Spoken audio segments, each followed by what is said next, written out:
جیسا کہ ہم نے ذکر کیا، طرح طرح کے سوالات اٹھائے جا رہے ہیں اس فائرنگ کے واقعے کے حوالے سے، اور جو ویژول سامنے آئے وہ بھی کافی غیر معمولی تھے۔ کوئی لوگ تو بہت گھبرائے ہوئے نظر آئے ہمیں اس تقریب کے شرکاء، لیکن کچھ لوگ اپنا ڈنر جاری رکھے ہوئے تھے۔ سو آپ کے علم میں جو اطلاعات ہیں اس کے مطابق کیا ابھی تک حکام کسی نتیجے پر پہنچ سکے ہیں؟ جی، سب سے پہلے تو آپ کا شکریہ۔ دیکھیں، آپ کے سارے سوالات سارے بہت جائز ہیں، اور آپ کو پتہ ہے کہ یہ اسی طرح کے سوالات اٹھائے جاتے ہیں اور جاتے رہے ہیں۔ صدر کینیڈی کے قتل کے حوالے سے جو صدر ابراہم لنکن تھے، ان کو تو طویل عرصہ گزر گیا، ان کے حوالے سے بھی اس طرح کے سوالات اٹھائے جاتے رہے ہیں۔ جو صدر ریگن پہ حملہ ہوا تھا اس کے بارے میں سوالات اٹھائے جاتے رہے ہیں، اور ان سوالوں کے مکمل جواب کبھی نہیں ملتے۔ اس کی وجہ یہ ہے کہ اول تو جو بھی تحقیقات ہوتی ہیں خفیہ ایجنسیز کے، مثلا اس میں ایف بی آئی کرے گی اور ضرور ایک تفصیلی رپورٹ بناتے ہیں، وہ پیش کرتے ہیں۔ وہ رپورٹ کبھی بھی امریکہ میں نہیں، کہیں بھی دنیا میں وہ رپورٹ کہیں ریلیز نہیں کی جاتی، وہ صرف چند افراد کے لیے ہوتی ہے، تو وہ آپ کو کبھی پتہ نہیں چلے گا۔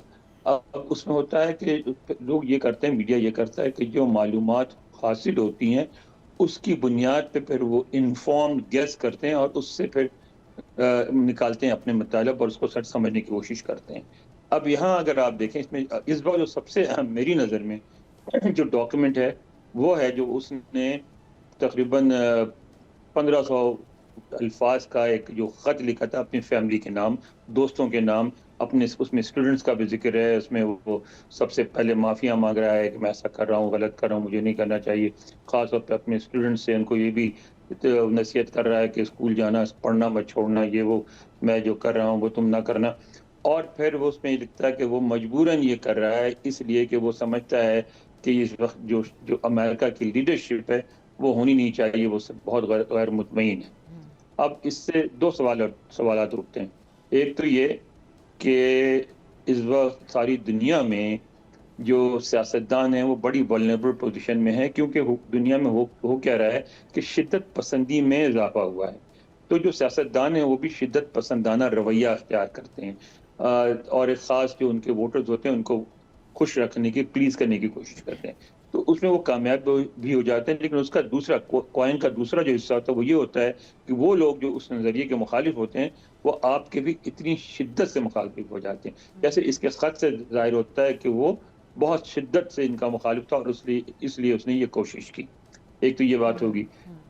دوسری بات آپ نے یہ کہا تھا کہ سیکورٹی بریچ سیکیورٹی ہے، فیلئر بالکل کا ہے، ایلیمنٹ، جی بالکل ہے، سیکورٹی بریچ ہے، کیسے نہیں ہے، کیسے اتنا قریب پہنچ گیا۔ لیکن اس کے جواب میں بھی آپ کو ایک چیز سمجھنی پڑے گی، امریکہ کا کمرشل کلچر۔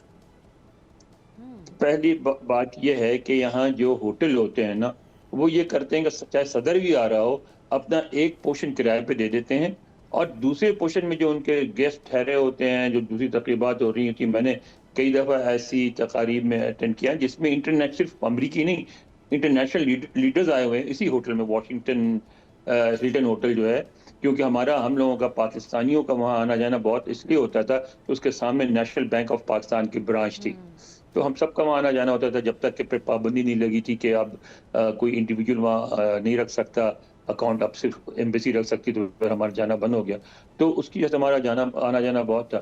تو ہم نے دیکھا ہے کہ وہاں ایسا ہوتا ہے، وہ اس لیے ہوتا ہے کہ ہوٹل اپنی آمدنی برقرار رکھنا چاہتے ہیں۔ نقصان یہ ہوتا ہے کہ جو آپ نے دیکھا، جب اسی ہوٹل میں اور بھی گیسٹ ٹھہرے ہوں گے، اور بھی تقریب ہو رہی ہوں گی، اس میں کنفیوژن ہوگی، اور وہ جو اس نے خط لکھا ہے اس میں وہ کہہ رہا ہے کہ بھائی کیسے لوگ ہیں، کیسے سیکورٹی والے ہیں، کیسے سیکرٹ سروس والے، نام بھی لے کے، کیسے ایف بی آئی والے ہیں، کیسے لوکل پولیس والے ہیں، سب کا نام لے کے میں جا رہا ہوں، اتنے قریب پہنچ گیا ہوں اور وہ کچھ بھی نہیں کر رہے ہیں، کوئی مجھے نہیں روک رہا ہے، کیسے یہ کیسی سیکورٹی، وہ خود بھی لکھ رہا ہے۔ تو ایک تو امریکہ کو اپنے کلچر پہ اور غور کرنا پڑے گا، جس طرح صدر ٹرمپ نے کہا کہ جو میں بال روم بنا رہا ہوں، اگر وہ مجھے آرام سے بنا لینے دیتے تو اب تک مکمل ہو چکا ہوتا، اور وہ تقریب وہاں ہو رہی ہوتی تو پھر کوئی خطرہ ہی نہیں تھا، وائٹ ہاؤس کے اندر ہوتی۔ ایک تو یہ، تیسری بات یہ کہ امریکہ میں جو آج سے 200 سال پہلے جو پالیسی بنی تھی کہ ہر شہری بندوق رکھنے اور خریدنے اسی میں طرف آنا مکمل چاہیے۔ آزاد ہے، تو کوئی لائسنس نہیں چاہیے، اس کی وجہ سے بھی بہت وائلنس ہوتا ہے، اور اس پہ بھی ان کو نظر ثانی کرنی پڑے گی، لیکن اس میں پھر سیاست آ جاتی انور ہے۔ صاحب، ویسے آپ ایک کو بحث بات چھیڑی ہے اس واقعے نے گن کنٹرول کے حوالے سے اثر نو؟ چھڑتی ہے، ہمیشہ چھڑتی ہے، لیکن رہ کیوں جاتی ہے؟ وہی میں آپ کو بتانے لگا تھا. جو رائفل ایسوسیشن ہے نا ان کی, ہمارے یہاں ذکر ہوتا ہے کہ یہودی لابی سب سے مضبوط ہے, لیکن ہم سیاسی والوں سے بات کرتے ہیں.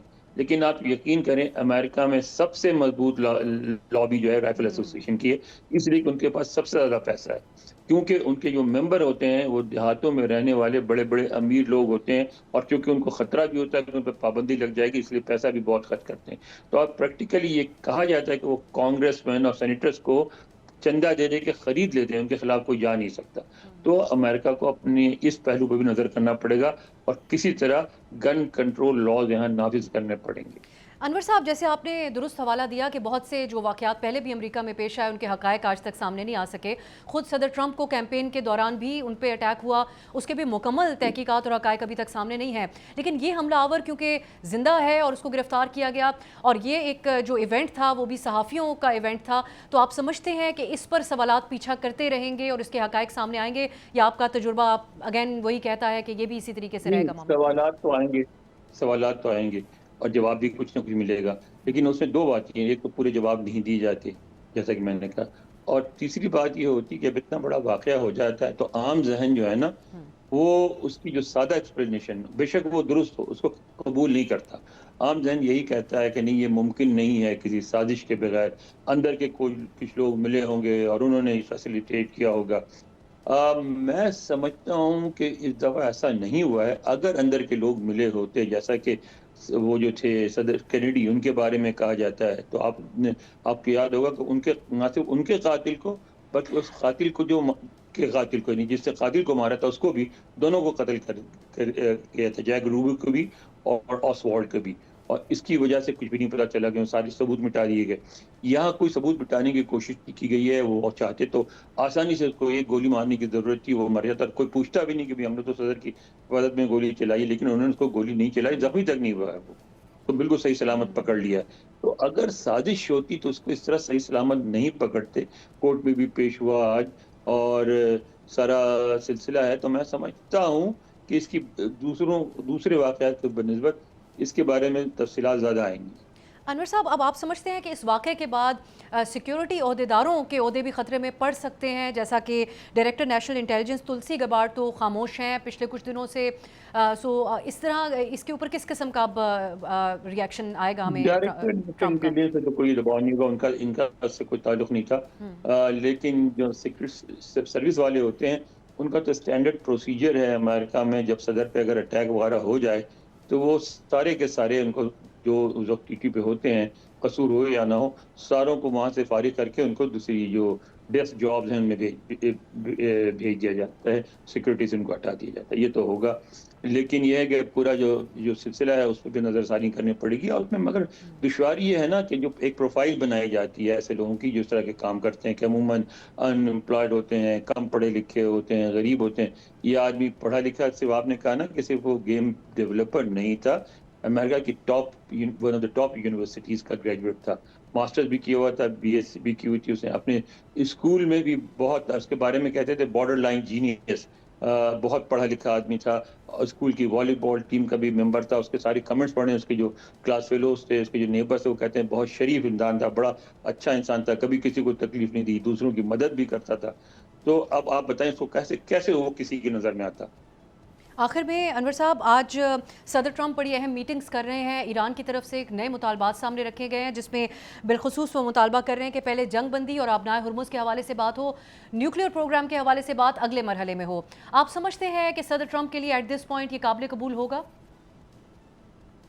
دیکھیں, میرا اس کے بارے میں بالکل میری سوچ چلاتا ہے. میرا خیال ہے کہ ہم میڈیا والے یہی بلیو کرنا چاہتے ہیں کہ جو کچھ ہم بیان کر رہے ہیں وہی ہو رہا ہے, کہ ایسا نہیں ہوتا ہے. ہمیں 25% زیادہ پتہ نہیں چلتا, 75% چیزیں جو ہو رہی ہوتی ہیں ہمیں پتہ ہی نہیں ہوتا. مثال کے طور پر میں جب اسلام آباد میں رپورٹنگ کرتا تھا, اتفاقاً ایک ریسٹورانٹ میں ہم گئے, جو ہائی اینڈ ریسٹورانٹ ہوتا ہے, وہاں دیکھا کہ اس زمانے میں ملا عمر کی حکومت تھی افغانستان میں, اور بہت سخت کشیدہ تعلقات تھے امریکہ اور ملا عمر کی حکومت کے. اور وہاں امریکی ڈپلومیٹس جو ہیں, ملا عبدالسلام ضعیف جو اس وقت طالبان کے سفیر تھے اسلام آباد میں, ان کے ساتھ بیٹھے ہوئے لنچ کر رہے تھے.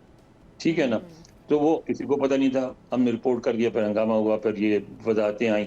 لیکن میں تھا، میرے کچھ دوست ہیں، ہم سب نے اکٹھے ہی کیوں نہیں، میں اکیلے کروں گا تو سارے پھنسیں گے، ہم نے اکٹھے رپورٹ کیا تھا. اچھا اب کیا ہوتا ہے کہ میں سمجھتا ہوں، اس بات پہ بلیو کرتا ہوں کہ بالکل بات چیت ہو رہی ہے، در پردہ جو گفتگو ہوتی ہے اور جو لوور لیول پہ ہوتی ہے وہی سب سے افیکٹو ہوتی ہے، اور جب وہ مطمئن ہو جائیں گے اس کے بعد پھر ہائر لیول پہ کوئی پیش رفت ہوگی. سبسکرائب کریں اور بیل دبائیں تاکہ کوئی خبر رہ نہ جائے.